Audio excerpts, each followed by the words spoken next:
Hey everybody, Dan Forbes, Xcelerate Coaching. Let's talk about the emotional cycle of change. And I also want to share with you about how this cycle applies to where we are in the real estate market right now in 2023 and coming into the final quarter of this year. So what am I talking about? About the emotional cycle of change. Well, take a look at this chart. So you'll see the four cycles on this chart, or the four phases, being described as phase one, uninformed optimism; phase two, informed pessimism; phase three, the valley of despair; phase four, uninformed optimism; and phase five, success and fulfillment.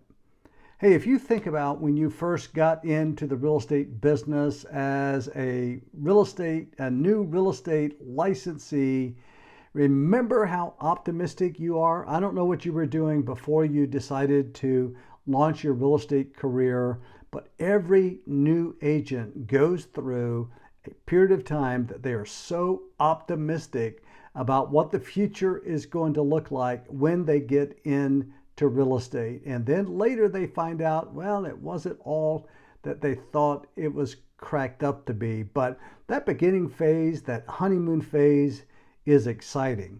If you were to liken that to our most recent real estate market, I would say that that is like 2021.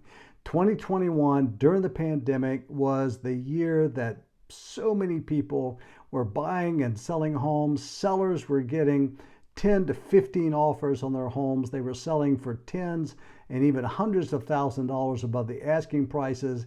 Buyers were willing to pay almost anything. People could work remotely so they could move wherever they wanted to, and it was an exciting year in real estate. So in phase two, it's called informed pessimism. That's when you realize, hey, this is going to take a lot of work.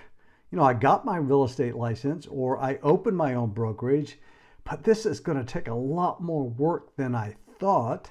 It's not all Mai Tais and just sitting back on the beach and talking to buyers and sellers on the phone. It is an awful lot of work. I'm talking about being in the real estate industry.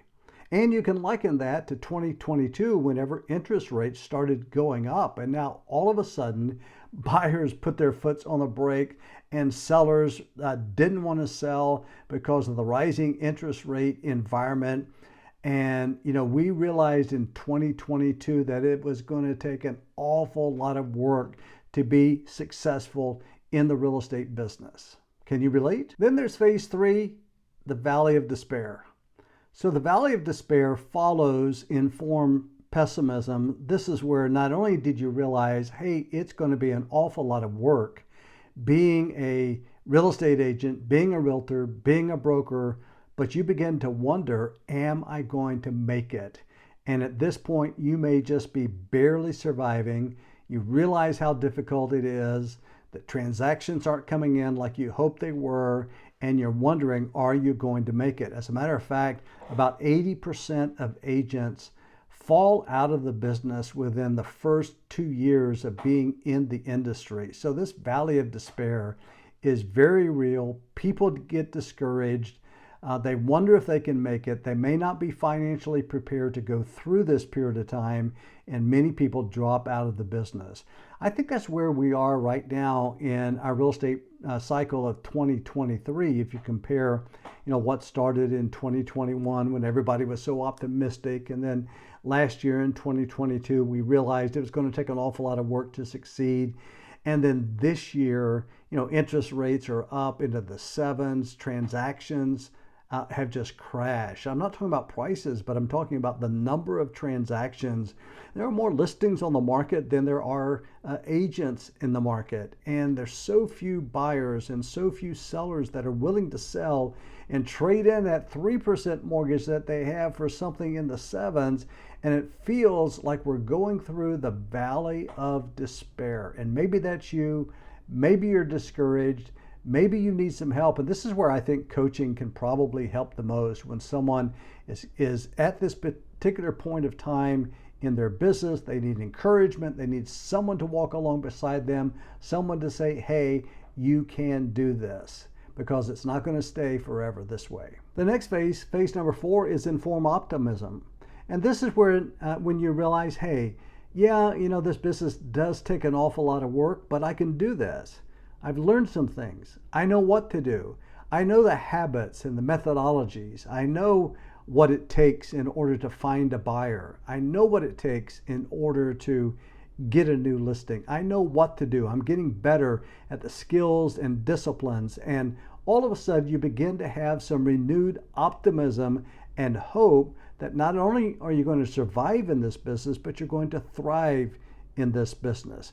Now, I think that's where we're going to move into in 2024. We're not there at this point in 2023, but in 2024, especially if we see interest rates come down, there's a lot of pent-up demand of buyers who want to buy, but they're not going to buy in this high interest rate environment. And there are a lot of sellers that just want to sell, but they're not going to trade in their 3% mortgage for a 7% mortgage. But when rates come down, maybe in the 5s, we're going to see all of this pent up selling inventory and pent up buyer demand that's going to turn into the next boom market. I think phase 4 is a great place for real estate coaches in order to help clients, because having the right mental framework is so important. Plus being able to know the tactics and learn the tactics in order to grow the business. And this is where a great real estate coach is going to be so invaluable to people in 2024. Then you come to phase 5, which is success and fulfillment. So if you've made it through phase 1, uninformed optimism, if you've made it through phase 2, informed pessimism, if you've made it through the valley of despair, and if you've made it through informed optimism, and you just keep on keeping on, finally you achieve success and fulfillment. That's what I wish for you. I think if you're struggling right now, if you're going to hold on, keep doing the right thing, develop the habits, the skills, and the disciplines that you need, you're going to be a success in this business. And if you like what you hear, please subscribe, hit the bell so that you'll be notified when new videos are posted. And hey, if you'd like a free coaching consultation, look down in the description below and you'll see how that you can reach out. You can call me, text me, send me an email. I'm always happy to be of help.